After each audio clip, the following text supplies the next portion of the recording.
आपका बहुत बहुत धन्यवाद हमें समय देने के लिए। बाजार फिर से बढ़िया मूड में आते दिख रहे हैं, 24,000 के पार निकला भी है निफ्टी, तो टैरिफ वॉर का डर थोड़ा कम होता हुआ दिखा है। बताएं सर, क्या व्यू, क्या डायरेक्शन आप देख रहे हैं भारतीय बाजारों का? तो अनिल जी, अगर आप ऐसे ब्रॉड रूप में देखेंगे तो मेरे ख्याल से तीन मुख्य फैक्टर्स हैं जो कि भारतीय बाजार को अभी इमीडिएट टर्म में इम्पैक्ट करेंगे। सबसे महत्वपूर्ण मेरे ख्याल से Q4 के रिजल्ट्स और उनकी आउटलुक है।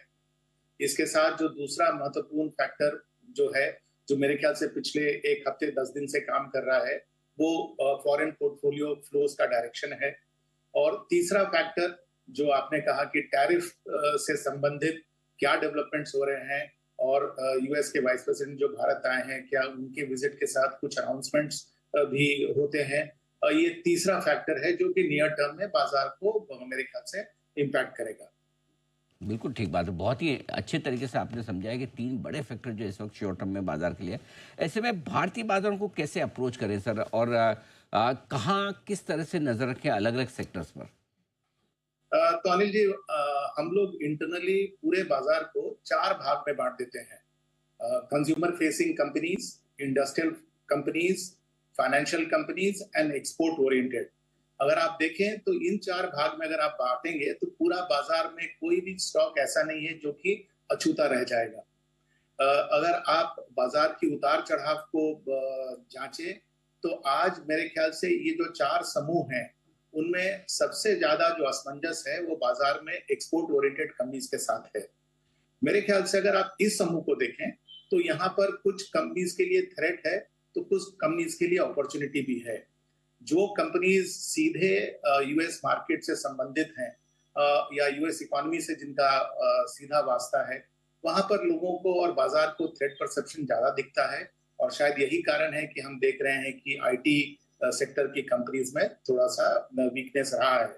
हम इसके बारे में और भी चर्चा कर सकते हैं कि इस वैल्यूएशन पर आईटी कंपनीज लेने भी चाहिए या नहीं। लेकिन एक दूसरा समूह भी है इसी बाजार में, जैसे कि केमिकल क्षेत्र की कंपनीज हुई या फिर गारमेंट एंड अपैरल की कंपनीज हुई। उनके लिए जो ये डेवलपमेंट हो रहा है यूएस मार्केट में, ये एक अपॉर्चुनिटी है। तो ये एक समूह है बाजार का जो इम्पोर्टेंट है। दूसरा जो मेरे ख्याल से इंडिया के मार्केट के लिए ज्यादा इंपॉर्टेंट है वो है इंडस्ट्रियल समूह की कंपनीज का। क्योंकि जो भी टैरिफ को लेकर चर्चा हो रही है, जो डेवलपमेंट हो रही है, उससे भारतीय industrial companies by and large अछूते रहेंगे। और इनकी जो इस क्वार्टर की रिजल्ट और आगे की जो उनकी ऑर्डर्स और ग्रोथ के प्रति जो उनका आउटलुक आएगा, वो मेरे ख्याल से बाजार के लिए बहुत ही इंपॉर्टेंट रहेगा। रह गए बाकी दोनों, कंज्यूमर और फाइनेंशियल। तो कंज्यूमर में देखिए मिक्स्ड है ओपिनियन राइट नाउ। फाइनेंशियल्स ने जिस तरह का प्रदर्शन अभी दिखाया है, बाकी के रिजल्ट्स अगर आए उन्होंने इसी तरह का अगर प्रदर्शन दिखाया, तो मेरे ख्याल से एक अच्छी व्यू रचना बन गई है भारतीय बाजार में इस लेवल को सस्टेन करने की और शायद और धीरे धीरे ऊपर जाने की।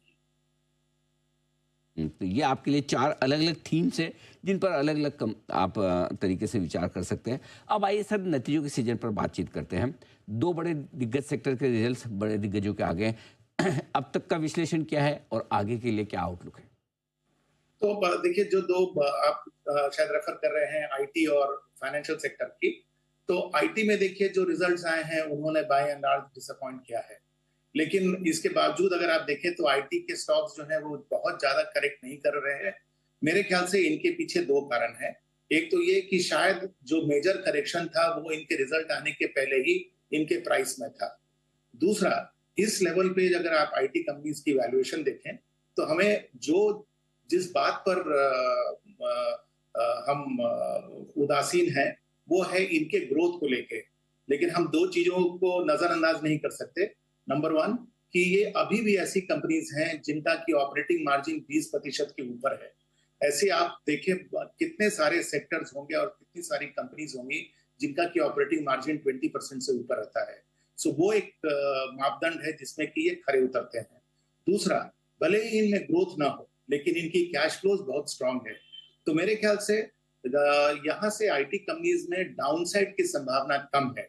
रही कि हम क्या इसमें ऊपर जाने की संभावना देख सकते हैं, तो मेरे ख्याल से जैसे जैसे टैरिफ और यूएस इकोनॉमी पर क्लैरिटी आएगी और यूएस कॉर्पोरेट्स दोबारा क्लियर कट डिसीजन लेना शुरू करेंगे, हो सकता है कि आईटी कंपनीज में अपसाइड की संभावना हो।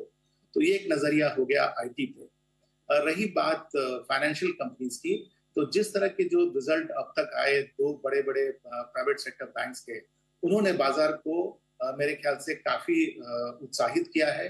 अभी जब आरबीआई की रेट कट हो रही थी तो नेट इंटरेस्ट मार्जिन पर कंप्रेशन होगा, ये बात को लेकर बाजार बहुत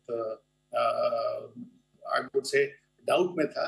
लेकिन जिस तरह से अर्निंग्स ग्रोथ आई है, खास करके नेट इंटरेस्ट इनकम के ग्रोथ के कारण, वो लगता है, और जिस तरह का गाइडेंस उन्होंने दिया है क्रेडिट ग्रोथ पर, उससे लगता है कि ये सेक्टर जो कि बाजार में एक मेजर वेट भी रखता है, वो बाजार को बहुत स्ट्रॉन्ग फाउंडेशन और स्टेबिलिटी देगा। तरीके से आपने बताया भी अलग अलग सेक्टर्स और नतीजों के सीजन के बारे में। संजय सर, बहुत बहुत धन्यवाद आपका।